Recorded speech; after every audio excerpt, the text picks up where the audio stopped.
Darryl, I feel like you teach on worldviews in a way that very few people do. It's not an abstract concept. It's not head knowledge or doctrine. It's very practical. It's the thing that has real impact, real consequence in our lives and in our cultures.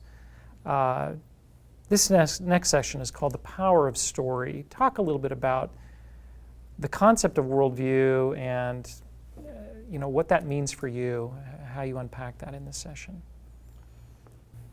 Well, my understanding of worldview occurred when I was at Liberty Fellowship.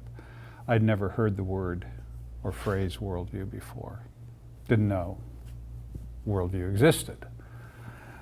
And I'll never forget an evening with Udo Mittelmann, a German lawyer.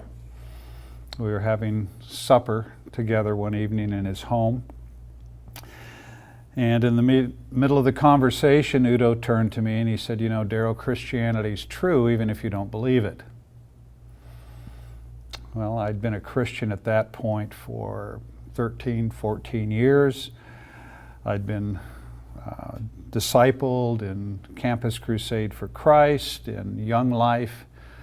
I'd been involved in a conservative evangelical church. I'd been to seminary.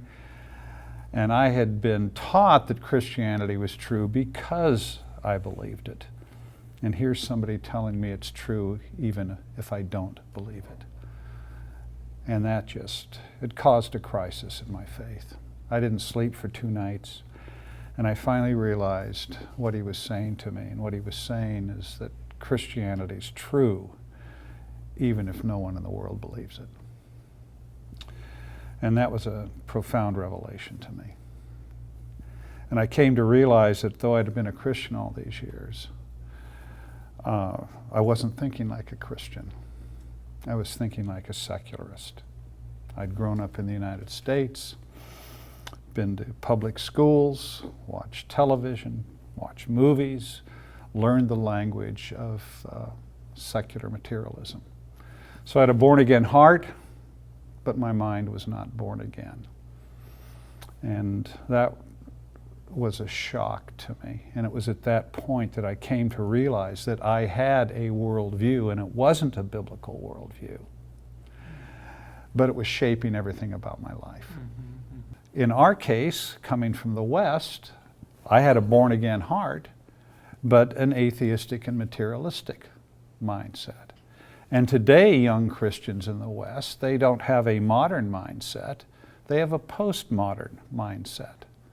And it influences everything they think about life, including what it means to be a Christian, what the church is, what the role of the church in society is. All of these things are being shaped among the young in the West today by postmodernism. The older Christians that are our age in the West by modernism, and people in the developing world largely by an animistic framework. Mm-hmm. And it's something you catch just by being a part of the culture. That's right. And if there's not a discipleship on the part of the church at that level, there's no change. There's no change. Mm-hmm. And that's why coming to understand not only the concept, but the power of a worldview mm-hmm. is so important. And it's the reason that we need to disciple people, not just in the spiritual disciplines, but we need to disciple people at the level of culture. Because if people are not discipled at that level, we could have a born-again heart, but the mindset of the culture is what dominates their life. I think that this lesson on worldview is probably one of my favorites.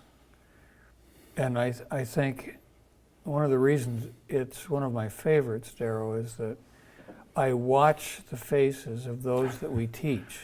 Mm. And it's in this lesson that they begin to wake up. Yes. Worldview, is such an esoteric word. Mm-hmm. Mm-hmm. Very abstract. And some reason, God has given you the ability to be able to take this concept, which is very broad, and make it so clear and simple Mm-hmm. And it gives a classification system that allows the student to be able to understand their worldview vis-a-vis others. Mm-hmm. Yes. And not, with 54 varieties, but it summarizes it so that you can really grasp the concept of worldview and look at the comparisons of what the end consequences are of holding those various worldviews. And I've seen the lights go on Yes. so many times, and I love it. Sometimes kids study worldview and they come out with not really understanding No. what worldview is about or what the differences in different worldviews really are. They think it's a statement of doctrine. Like if I just Exactly. memorize Yes, these 10 right. points of doctrine, then I must have a Christian Right. worldview. Yeah, and And yet what they function off of, what functions in terms of their decisions and guiding their life is something very different. This is an important lesson. I remember having a man from a seminary call us at the Disciple Nations Alliance because he was putting together a worldview, a list, sort of a worldview catalog of the different organizations that were working in worldview. He'd never heard of the DNA.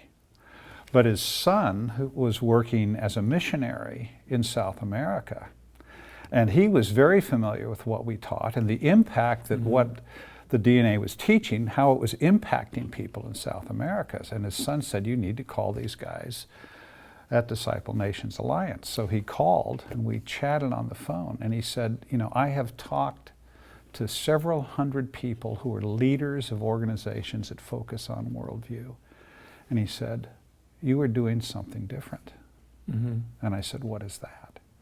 And he said, you make worldview practical.